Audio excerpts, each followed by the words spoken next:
Hello and welcome to the Mapping the Doctrine of Discovery podcast. The producers of this podcast would like to acknowledge with respect the Onondaga Nation, firekeepers of the Haudenosaunee, the indigenous peoples on whose ancestral lands Syracuse University now stands.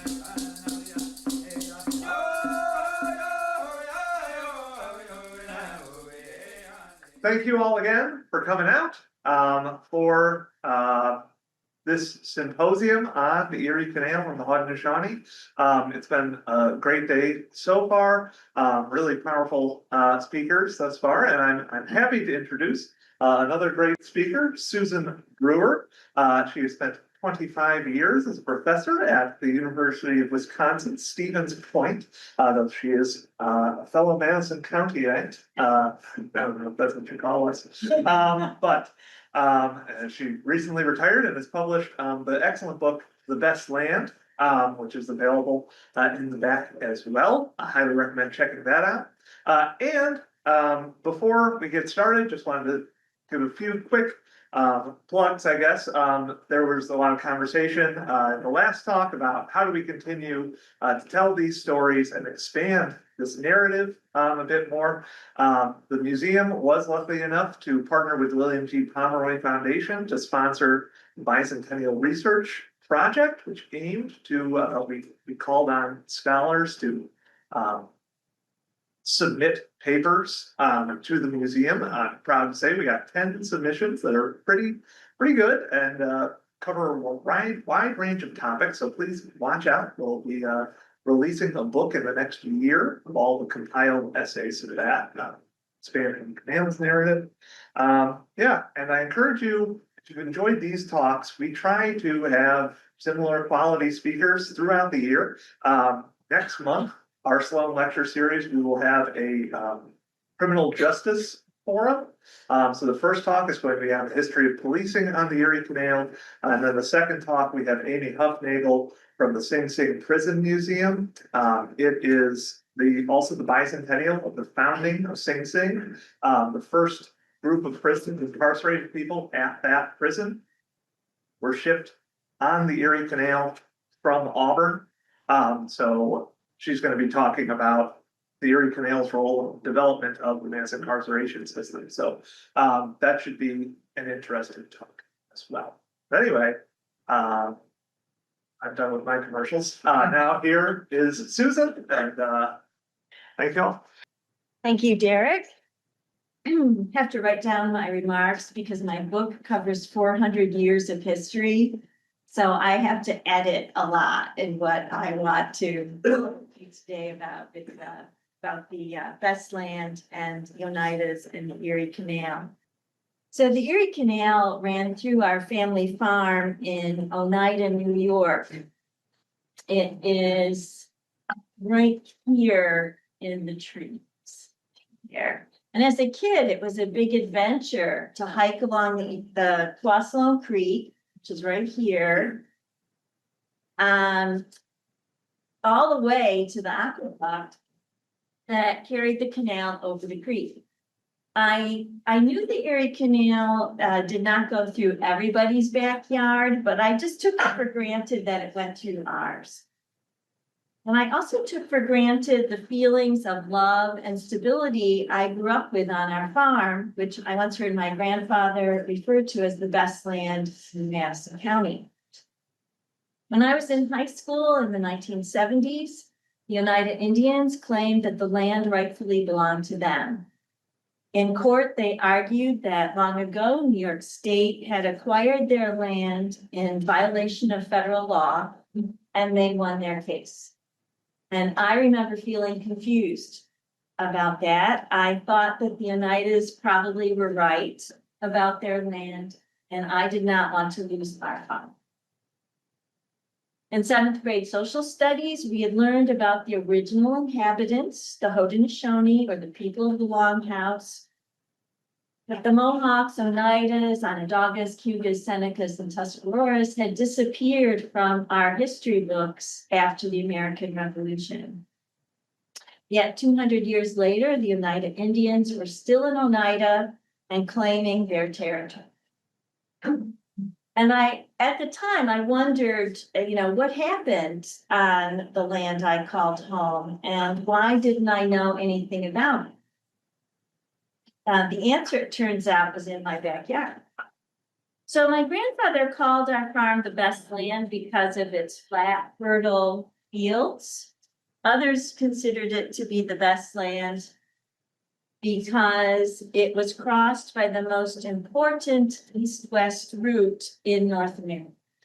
So this image of the eastern United States provided by satellite shows that there's only one relatively flat route by land or water through the Appalachian Mountains. People could travel up the Hudson River, through the Mohawk Valley, to Oneida Lake, and reach the Great Lakes. The Haudenosaunee knew the power and importance of this location. European empires fought for control over it. General George Washington, as we heard last talk, General George Washington considered it to be vital, and the founders of New York State could not wait to get their hands on it. So just for point of reference, the best land is located right here. So that is between the hills to the south and the swamp, the Great Swamp and Oneida Lake to the north. So that is why the best route west went through the best land. So it is crossed by the Great Trail that connected the Haudenosaunee nations that is now called the Genesee Road or the Seneca Turnpike or Route 5. And that was to the south of this aerial photograph of our farm on the southern border of it. I mentioned the Erie Canal. When I was a kid, the New York Central Railroad went right in front of our farm, and then it was moved to the back fields. And then the New York State Thruway runs right through the north, to the north of our farm. So this transportation system right here transformed Oneida land, New York State, and the United States. So the story of the Erie Canal is celebrated as a triumph of innovation and enterprise. It is also the story of the ruthless and corrupt dispossession of the Haudenosaunee. And on the best land, the story of the Erie Canal is a story of love and betrayal. So I knew that my great-grandparents, Frank and Jenny Clement Brewer, had purchased the farm from the grandchildren of a Frenchman named Angel de Ferrier and his native wife, Polly Denny. And before that, the land had belonged to the Oneidas. So I traced my family of European settlers and Polly's Oneida Mohawk family to find out where they were from and how they came to live on the best land. So we've already seen this map today, which tells you something. In the 17th and 18th centuries, my family and Polly's lived in the Mohawk and Schoharie valleys. My ancestors were Dutch, French, and German and English speakers. Many of them came to the continent as indentured servants, and they associated land with freedom. They learned native languages, served as interpreters, and seeking security and opportunity, located themselves as close as they could to Haudenosaunee territory. Polly's mother was Mohawk Turtle Clan, and her father was a Frenchman who was taken captive and adopted by an Oneida Bear Clan family. So Polly was born in what is now Middleburg in Schoharie. She and her siblings spoke Mohawk, Oneida, and French at home, and Dutch, German, and English with the neighbors. So generations of the Denny family served as interpreters. So both my family and Polly's were go-betweens, the sort of people who were useful to natives, settlers, Haudenosaunee leaders, and colonial nations. So in response to Native complaints about white encroachment on their land, the British in 1768 hoped to control settlement by drawing a line of property between Native and English territory. So the boundary, which started at the Oneida carrying place, which was the portage between the Mohawk River and Wood Creek, that connected to Oneida Lake. That's the carrying place that was guarded by Fort Stanwix, present day Rome. The border, this boundary line, headed south from also called the Fort Stanwix Treaty Line, headed south and then west. And what it did was it divided Oneida territory. So the easternmost Oneida town of Oriska or Oriskany was on the so-called English side of the line, and the main Oneida town at Oneida Castle was on the Native side of the line. I think this line in so many ways just signaled the trouble to come. Because this, we talked about that ancient trail that crossed through central New York, and this line is supposedly establishing a barrier, a north-south barrier. When the American Revolution broke out, Native and settler families split apart over what to do. Some declared loyalty to the king, some supported the rebellion, and others advocated neutrality. For example, most of the Mohawks of Schoharie fought against the American colonists, but Polly's family chose to stand with the Oneidas, who sided with their rebel neighbors against the British. So Polly's father served in the same militia regiment with my forefather. When the war ended, the Oneidas believed they had made the right decision. In gratitude, the newly independent United States guaranteed by treaty that the Oneidas would be secure in the possession of the lands on which they were settled. New York State, however, was in a hurry to extend its control over the main route west and all Haudenosaunee territory. So using pressure and deceit, the state acquired most of the Oneida's 6 million acres. And after the war, Polly's family had left Schoharie and settled at Oriska or Oriskany, the easternmost Oneida town. So this is a petition from the Oneidas at Oriskany. It was undated sometime following the American Revolution. It is signed by John Denny, Polly's brother, and it is signed by the leading warriors of Oriska, including Hanyeri, the Wolf Clan war chief, and Shagayantha, a warrior also known as Henry Cornelius. So their descendants are here today, and I want to recognize them. So Becky Karst. Becky, raise your hand. Okay, here's Becky. Becky not only lived next door to my family on the best land, but she also generously shared her extraordinary research of Oneida family history. And Dick is here, Dick Lynch. Dick, would you just raise your hand? I know you don't like doing this, but I appreciate it. Dick Lynch graciously talked to me about his happy memories of fishing and swimming in Sloan Creek when he was a kid, and also his unhappy memories about trying to explain Oneida land claims cases to angry local people. So this talk today is really all about the three of us and our ancestors, and I want to thank them for being amazing companions. So, okay, now back to the 1790s. the Oneidas of Oriska petitioned New York State to honor their promise to respect Oriska as an Oneida town. And New York State broke their promise. New York State wanted control of the carrying place, and General Philip Schuyler, for one, had plans to build a canal.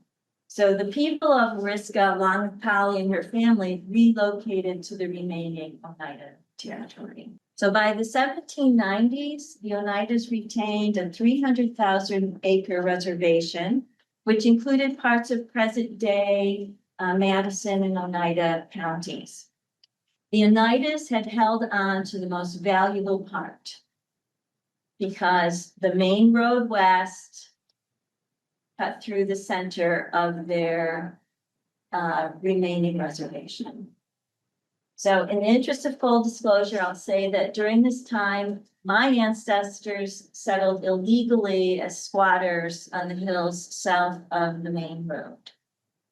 And Polly and her family settled first at Canaseraga, where the Canaseraga Creek crossed the Genesee Road. This map refers to John's, that's Holly's brother, who ran a very well-known inn at Canaseraga in the 1790s and early 1800s. And then Polly and her family relocated to the Best Land, which is in the center of the reservation, where Quaslon Creek crosses the main road. So this was a village, small village of the Oneidas, west of Oneida Castle, the main Oneida village. And it was a town called Quaslon after the creek. It's now called Wampsville after an early settler. So Polly's family were useful to the Oneidas here at the center of the reservation on the main road as go-betweens and interpreters. And the Oneidas initially welcomed Polly's husband, Angel de Ferrier. Now, Angel was the son of a provincial nobleman from Western France. And after attending military school, he enlisted at age 18 in the bodyguard of Louis XVI and served at the Palace of Versailles. So this is his enrollment certification as a member of the King's body. His career was cut short during the French Revolution. Angel fled to the United States, made his way to Casanova, met the French-speaking Denny family, and married Polly. So at the Oneida's request, Angel de Ferrier served as their agent.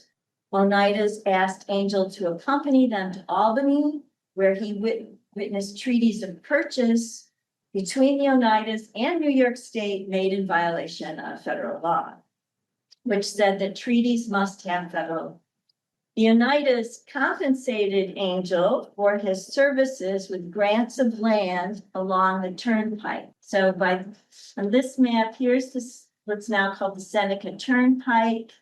And this is the land that the Oneidas had granted Angel de Ferrier. And this was a pretty common practice that the Oneidas would place people they considered to be allies or friends on the border between their reservation and white settlement. So this map shows what the Oneida Reservation looked like when DeWitt Clinton toured the state to investigate a route for a canal that would connect the Hudson River to the Great Lakes. While on this tour, Clinton visited Angel and Polly.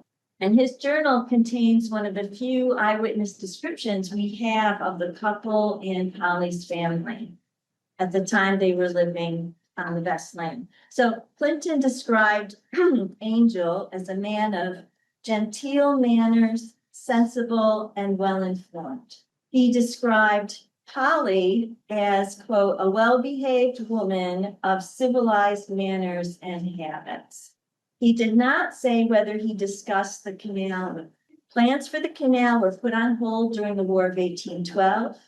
Oneida warriors once again served alongside American troops. While the warriors were away, more squatters moved on. And the war reinforced the determination of New York State to improve transportation between the East and West for their people. So to build the canal along the best route, the state by 1815 needed one more piece of Oneida land, and that was the best land. By then, some Oneidas had complained to state officials that they no longer trusted Angel to act in their interests. The state ignored this petition by the Oneidas, and a group of Oneidas, including members of Polly's family, traveled with Angel to Albany to negotiate the Treaty of 1815, which was made again without federal approval as required by law. So I don't know why the Oneidas, this group of Oneidas agreed to sell. The best reason is probably they needed the money. Polly's father had told DeWitt Clinton that times were hard for the Oneidas, and they may have felt that they might as well be compensated for land taken over by squatters that the state was not removing. So the Treaty of 1815 broke the heart of the aged Oneida chief Skenandoa. Although he had signed earlier treaties with the state, Skenandoa did not support this one, which included his home in Oneida Castle. He spoke before council in Oneida. "Our children's hearts are sick," he said. He recalled the strength of his younger days and said he can now only mourn out a few words and then be silent. His voice would soon be heard no more.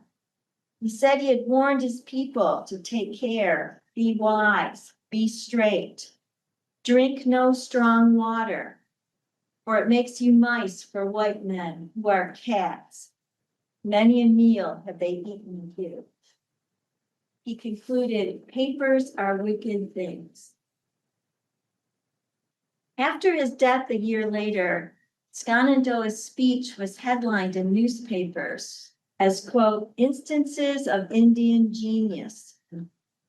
The press celebrated Skenandoa as the white man's friend. It told the story of his conversion to Christianity, his rejection of alcohol, his conviction that God was angry with the Indians for their wickedness, and his grief over the actions of cheating white men.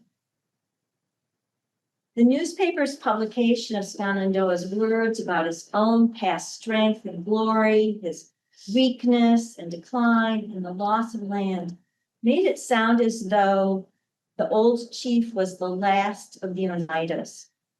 With his end came theirs. It was also part of a trend in the print media of the early republic to publish these expressions of native eloquence. The purpose of these publications was not to change the policy of dispossession. Instead, the speeches served as confirmation that the vanishing of indigenous people was to be considered tragic but inevitable. The natives were not vanishing, however, which is why the era of the Erie Canal was also known as the era of Indian removal.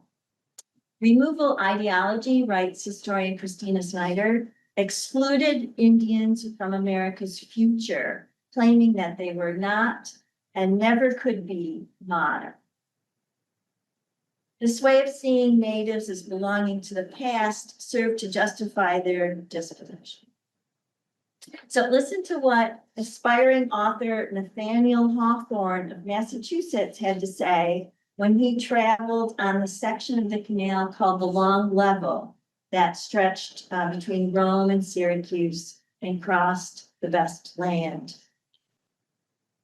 Hawthorne's boat passed a canal boat, he said, that was manned by 3 Indians, who, he writes, gazed at us in silence. He thought, quote, "Perhaps these 3 alone, among the ancient possessors of the land, had attempted to derive benefit from the white man's mighty projects and float along the current of his enterprise. Hawthorne presents the native men as silent, alone, passive, and having nothing to do with the canal. In contrast to Hawthorne's assumption that native people did not belong on the engineering wonder of the age, Oneidas traveled and worked on the canal as they did the turnpike, the New York Central Railroad, and ocean-going ships. But that reality did not change the prevailing perception. The canal was progress, and the Oneidas were in its way. The canal turned Wampsville into a little boomtown of cooks, mule drivers, smiths, hotels, shops, and taverns. And along the towpath, workers found factory jobs as New York State became the #1 state in industrial production. As more and more people settled in central New York, the Oneidas were under intense pressure to leave from officials, land speculators, reformers, and the New York State Indian commissioners, who also served as turnpike, canal, and railroad developers.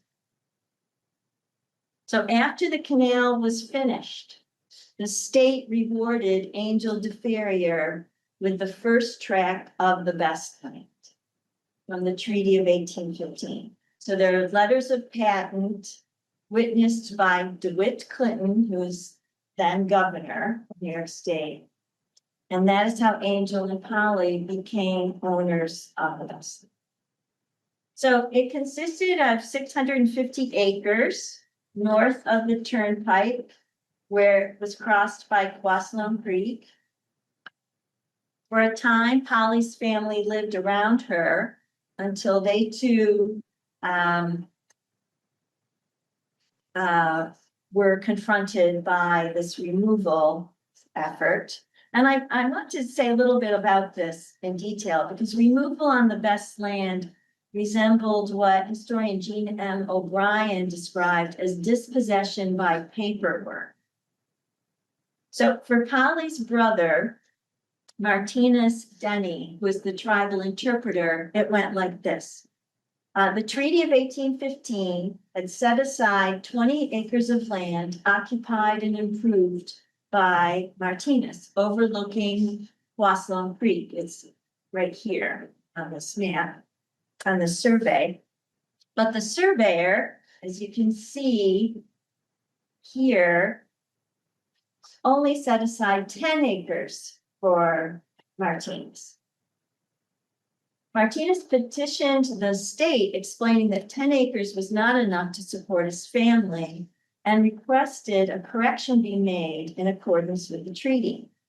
The Surveyor General, Simeon DeWitt, vouched for Martinez, who he said, quote, lives in the manner of a civilized man and is fully competent to prudent management of his land. But no change was made, and Martinez eventually sold his plot to Polly and Angel, and he and his family later left for Wisconsin. So Polly's nephew, Abraham Denny, had 100 acres, which is right here, located right here, set aside by treaty for him and his large family. However, Abraham was pressured to sell by a prominent landowner who held mortgages on his lot, which I should add was about to be crossed by the railroad. Abraham's family petitioned in protest of this sale, but it went ahead. And his family, for a time, lived next to Polly until they too left for Wisconsin. So I feel like this is important to mention because Polly's family had experienced the loss of their home in Schoharie, in Oriskany, in Canaseraga. And at the best land, they were trying a new strategy of owning their property like white people while remaining Oneidas. But this only worked for a time, even though officials constantly pressured Oneidas who did not leave to adopt individual property ownership, which they equated with civilized behavior and assimilation. So even though Polly's relatives did attempt this, they did not succeed in hanging on to their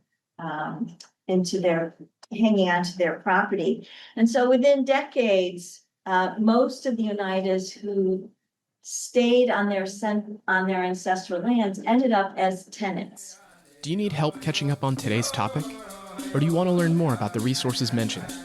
If so, please check our website at podcast.doctrineofdiscovery.org for more information.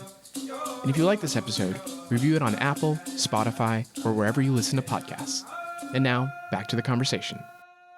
So Abraham's land would eventually be bought by his cousin, Charles de Ferrier, Polly and Angel de Ferrier's son. And this is Abraham's land, which is crossed by the railroad as of 1815. And Polly and Angel's children lived as white people on West Land along Questone Creek,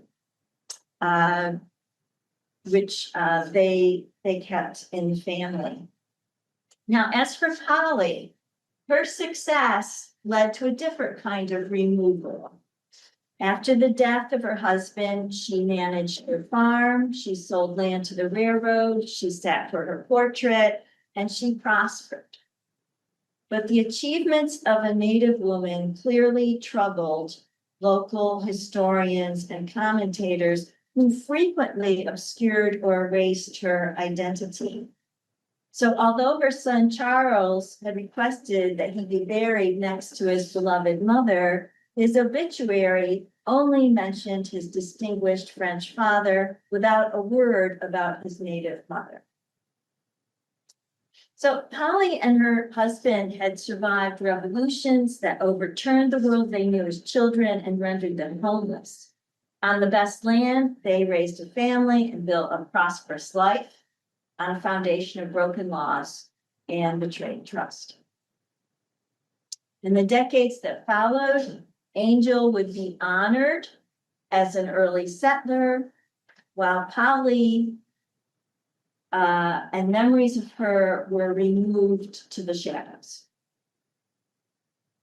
So in the 1890s, Polly's grandchildren needed a tenant to work their farm, and they hired my great-grandparents to live on the best land as tenant farmers. So my grandfather DeBurn and his brother and sister were born in the tenant house. And by the time this photo was taken in the early 1900s, the Brewers were in the process of purchasing the farm from Polly's grandchildren. So after generations of getting by as tenant farmers, my family became property owners of the best land. At about this time, the Oneidas were in danger of losing the last of their original territory in a controversial foreclosure case, but the court ruled that the reservation of 32 acres belonged to the Oneida Nation.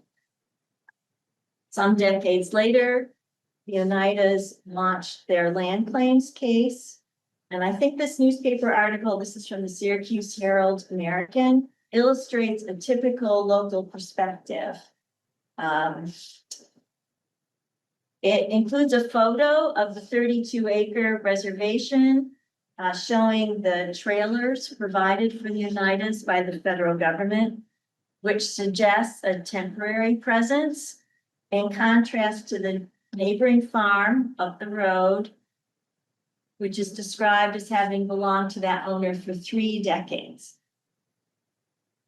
And it quotes that farmer asking, "How would you feel if everything you had in the world for most of your life might be taken from you?" Just a few people seem to realize that the Oneidas already knew how that felt. In an unusual letter to the editor, a local property owner wrote, "What was done to the Oneidas and all Native Americans is a moral dilemma that has stuck in the American conscience since the beginning. By the early 2000s, there had been another reversal of fortunes, as illustrated by the front page of our local paper. Our farm, like many farms, had been sold. The best land was being eyed as an industrial site, convenient to the railroad and the New York State Thruway, was the Erie Canal. It's now owned by Green Empire Farms and covered by greenhouses that grow fruits and vegetables that are shipped by railroad and thruway to grocery stores around the Northeast. The Oneidas, meanwhile, had built the Turning Stone Casino on the thruway and become the biggest employer in the area. And the article below describes a meeting of Oneida Nation representatives and other Native leaders with President George W. Bush, who ordered federal agencies to respect tribal sovereignty and self-determination. As the land claims cases dragged on, a landowners group called Upstate Citizens for Equality picketed at Oneida-owned businesses, waving American flags. To this group, equality meant assimilation, not sovereignty and self-determination. So my hometown, for a number of decades, was divided over whose history was to be heard and respected. People disagreed over who belonged and who did not. Then about 12 years ago, the land claims dispute and protests were laid to rest for the time being when the Oneida Indian Nation negotiated a gaming compact with New York City. In the 1820s, a traveler on the Long Level described throwing coins to Onondaga and Oneida children who ran alongside the canal. He recalled that he tried to get the Indian children to speak, but they would not. I thought it likely that Polly's nieces and nephews who had grown up on the best land had run along the canal because generations of Brewer children had done it too. And we were not silent. But we also might have refused to speak to a stranger. It was easy for me to picture Oneida children racing, shouting, teasing, and laughing like me. So imagine if this painting showed Oneida and Onondaga children running along the canal, or if it showed Native men operating a canal boat. Such a depiction would revise the story of the canal as a triumph of innovation and enterprise in a land without indigenous people. So I've learned that the home I love was built on betrayal. My feelings of confusion persist. I feel grateful to my four mothers and fathers who struggled to find a home. I know that Polly's family repeatedly asked that justice be done, promises kept, and treaties upheld. And that even though state officials urged Oneidas to become civilized, whatever that is, and run and own property as individuals, and recognize that the Oneidas who lived on the best land had done all these things, still accomplished their removal through paper. I know now that for generations, my family owed their security and livelihood to the Haudenosaunee. I know that my ancestors benefited from the policies of dispossession and removal conducted by national, state, and local authorities. I know that developers, local historians, journalists, map makers, and surveyors have played a part in silencing Native voices and erasing Indigenous people from their land, even as those people have raised families, held jobs, denounced corruption, submitted petitions, and taken their cases to court. And I've learned enough about the people of the best land to see them not as heroes and villains, but as human beings who could be despicable, brave, greedy, and loving. And I've learned that Polly's family and mine have been connected for 400 years. Thank you. You make it sound so simple. Don't I? I didn't think, I was trying not to make it sound simple. You and I both know it wasn't. No, Becky and I have laughed and cried a lot over this. Oh, you know it.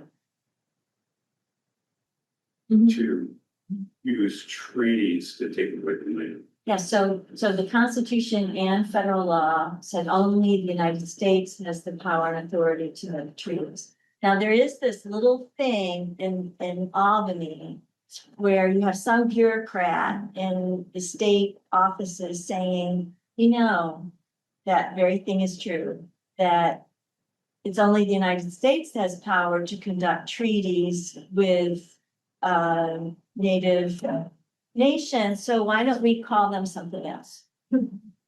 We'll call them, so they start to call them treaties of purchase. They try to fudge it to say that they just refer to it as the purchase. So they're doing both things at the same time. They're calling it a treaty. They're acting as though it's a treaty, but they are referring to it as the purchase. So even when I was a kid, you would hear people say, oh, that was the purchase of 1815. And, it was just trying to rename it so that it wouldn't sound like it had been a violation of federal law. Now, there is some controversy about the treaties made before the second Constitution, the treaties made under the Articles of Confederation. There's some confusion about that. Native lawyers have argued that those treaties guarantee the same thing, that it's only the federal government that can make treaties with Native nations, but the courts have fudged that in a way, there's no president at that point, it's only Congress under the Articles, and so it has those have been allowed to stand, but the Supreme Court has said that those treaties made by New York State are illegal. Those of us who grew up there, it's astonishing to me in so many ways how little we knew or understood. And I think that just even to begin coming to grips with it all, I felt it was really important to understand what happened there. But it is very complicated. There are several treaties, there are several parcels of land. And that's why I decided to focus on one piece of land and just these two families, because I thought it's so hard to take in and it's difficult enough with just one piece of land. And I also think if you tell the story about families, it becomes more about real people. And I think that's important too. And I say in my book, I do not see my family or Polly's family as representative of any larger group. But I do feel that to have connection to these people in the past and why they did what they did and what they did, it's just much more helpful if you see them as human beings with families. And so I feel like that is a way to connect to this story that makes it just much more accessible for people and less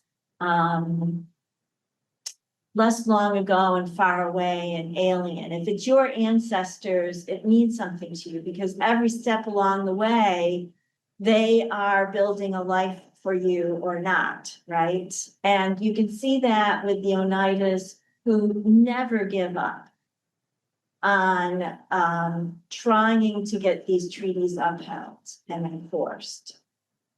So I think that those have become powerful stories, even though they're very painful stories too. Oh, I'm sorry. Yes. So my grandfather called that. When I was a kid, I was hanging around with him and he just looked at his cornfields and said, this is the best land in Madison County. And he was not much of a talker and he would never brag about anything. So I remember this as a very big deal that he said this. And, but then as I was doing research on the land, I read DeWitt Clinton refer to it as the best. And I, read other references to,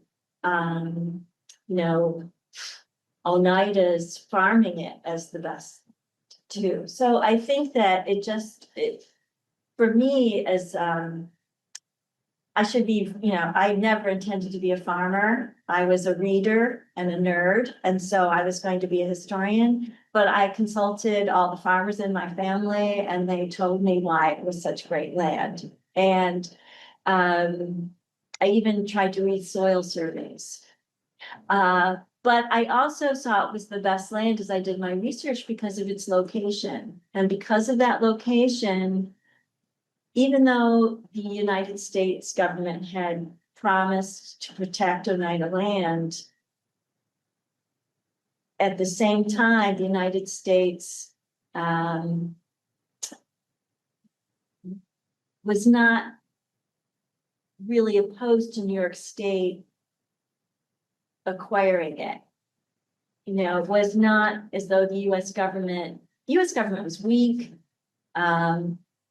There are lots of comments by George Washington and others that they sort of wish New York State would be a little more patient about grabbing this land from the Haudenosaunee, but they don't actually do much about it. So I think that it was also the best land because it was the way west. And it made New York State amazingly rich and wealthy and healthy.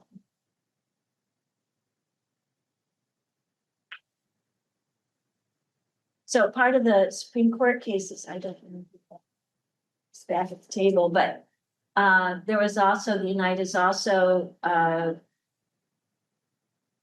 asked that they be somewhat financially compensated for money that was for the land that was purchased for them at 1/10 of what it was worth at the time it was purchased by New York State.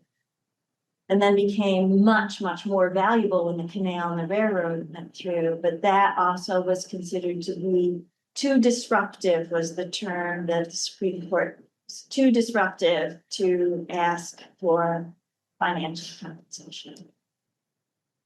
Yes. Question, wasn't there, I've seen this in other places too, the same country, various, where people like Washington, politicians or speculators, they pressure Native people who share land in common to become individual owners. Yes.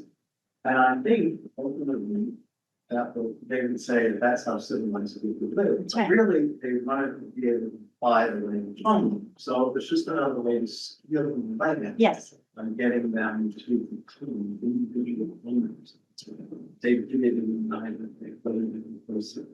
I mean, they, whoever, the money people, the speculators, the dollars, the there's an operators, like the guy we got with us now. They're always trying to get things to benefit themselves and get other things to allow them to take advantage of it. It seems like that was the case in the United States. Yes, and I went into great detail about this dispossession by paperwork because it's your point exactly. These are the people who are trying to hold on to their land by doing what the authorities request, right? And then when it is violated, they actually very politely petition and say, would you please uphold your own law?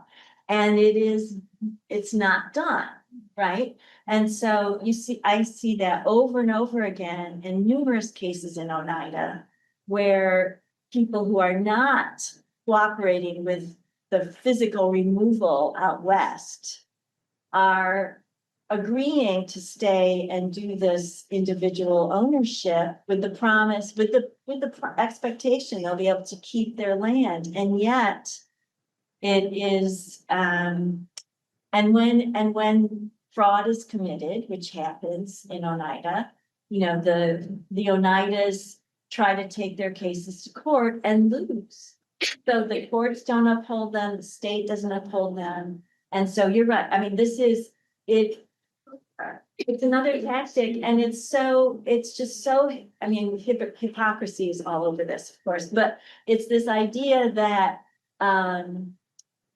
it's a big sacrifice to own land as individuals because it breaks up that tribal unity. It's not something that these people entered into lightly, just trying to hold on to their homes. And after all that, to then be dispossessed, to write petitions, to write letters, to hire lawyers, to take your cases to court. This is a horrible burden on them. These people are not terribly wealthy at all. And some of these court cases can drag on for years and years. And so it is just another, it's just another tactic to achieve the same goal. And so is this pressure to assimilate as well. That's another way to achieve removal. So, there's just, what I found is that the Oneidas who stay in Oneida are incredibly tenacious and patient and tough. The producers of this podcast were Adam DJ Brett and Jordan Lawn Cologne. Our intro and outro is social dancing music by Oris Edwards and Regis Cook. This podcast is funded in collaboration with the Henry Luce Foundation, Syracuse University, and Hendricks Chapel, and the Indigenous Values Initiative. If you like this episode, please check out our website and make sure to subscribe.